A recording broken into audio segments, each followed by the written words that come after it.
Sometimes the smallest thing can play a decisive role in something far more significant. You wouldn't even notice it first, but how can you ignore it when it suddenly jumps right in front of you? I'm puzzled, honestly. I have no idea when exactly this started happening. It's so unexpected, so painfully cliche, or maybe just plain unfair. Starting Wednesday, my good friend began what I could only call negotiations. "What are your plans for the weekend?" he asked casually. "Not planning a trip anywhere?" "No, nothing like that." "Why? Are you inviting me somewhere?" I replied, having no clue who his invitation was actually meant for. "No, not exactly. I just wanted to ask if I could borrow your car again. You lent to me recently and, well, I need it again. So what do you say?" I hesitated, thinking it over. No plans, no big outings ahead. The store's close enough. I could walk. I don't know," I said, playing hard to get.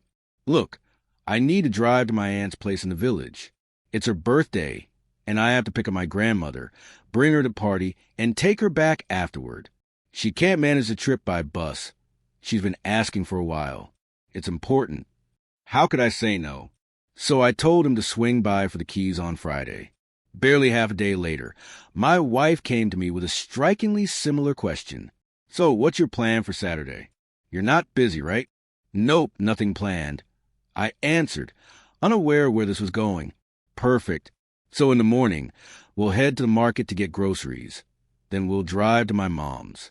Not much to do in the village during winter. Just clear the paths from snow. That's all. We'll leave by 9. Don't worry, you'll get plenty of sleep." She had it all mapped out, so well that I actually felt guilty admitting I'd already promised a car to a friend. When Natalie found out, she was furious. "Oh, of course. You always know how to put everyone else's needs ahead of your own," she snapped, flipping her hair and storming into the other room. And there I sat, lost in thought. Since when did her mom and the snow become my responsibilities? On Friday evening, Max swung by to pick up the car and drove off. I wasn't worried. A couple of months ago, he'd borrowed it and returned it in perfect condition. Nothing much had changed since then, except that I'd installed a new dash cam. My wife, on the other hand, was a bigger headache. She had to take the bus to her mom's place, and for the next 2 days, she wouldn't stop ranting about it. I could hardly wait for Saturday. Natalie was so annoyed that she even forbade me from walking her to the bus stop. The moment she left, the house went silent. I checked the fridge and realized there was absolutely no food left for me. Well, great. I ran to the store, grabbed something to eat, and while I was at it, picked up a couple of beers. Time to relax. For 2 days, I did nothing but play on the computer, just pure, uninterrupted downtime. On Sunday afternoon, my friend called. "The car is downstairs. Come take a look." I went out, took the keys from him, and as a bonus, Sam handed me a bottle of whiskey. "A little something to toast your mother-in-law's health. I meant to bring it for your aunt's birthday yesterday, but, well, here you go." Now, who in their right mind would turn that down? My wife got back late in the evening. I gave her a once-over. "So, where's the army of canned goods from your mom?" "Are you serious?" I was traveling alone and in that god-awful overcrowded bus. I didn't bring a thing. Not a single jar. I just help her out a bit. That's all. "All right then. Let's make dinner." "I'm starving." She looked relieved. We ate. Natalie filled me in on how her mom was doing, then went to bed ridiculously early. I'm completely drained. "Public transport just sucks the life out of me," she mumbled around 7:30, collapsing onto the bed. I sat there for a while, and then it hit me. I had left my car in the passenger seat. So I went downstairs to grab it. And that's when a thought crossed my mind. Why not check the dash cam? Where exactly had Sam been driving? The recorder kicks in automatically when the car starts. And then, amidst the flickering trees and open highway, I saw it. The car, parked in an empty clearing.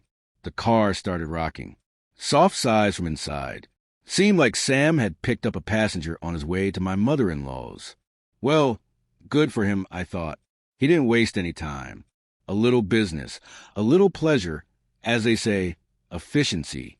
But then the scenery changed. I was expecting rural landscapes, cows grazing, chickens darting in front of the hood. Nothing like that. Next stop, a gas station. He left the engine running, filled up, and his passenger went to the restroom. And imagine my surprise when I saw who it was. Natalie. She came back a couple minutes later, got in, and they drove off. The car pulled up to a roadside motel, a small diner, a handful of rooms, a fuel stop, a basic cafe, the kind of place mostly truckers crash for the night. The next recording, Sunday morning. So they spent the evening, the night, and yet my friend had the audacity to hand me a bottle of whiskey, claiming it was for my aunt's birthday. And my lovely wife, she strolled back home all sweet and starving as if nothing had happened. I didn't wake her. I just packed her things. By morning, her bags were waiting in the hallway. Then I put the car up for sale, listed it cheap, wanted gone fast. Spent the rest of the morning sipping whiskey. Just like that, in one single day, I lost a friend, a wife, my favorite car, and any faith I had left in decency and humanity. Honestly, I don't think anyone could stage a more shameless betrayal if they tried. So guys, if you liked today's story, please like the video and subscribe to our channel. And don't forget to press the bell icon.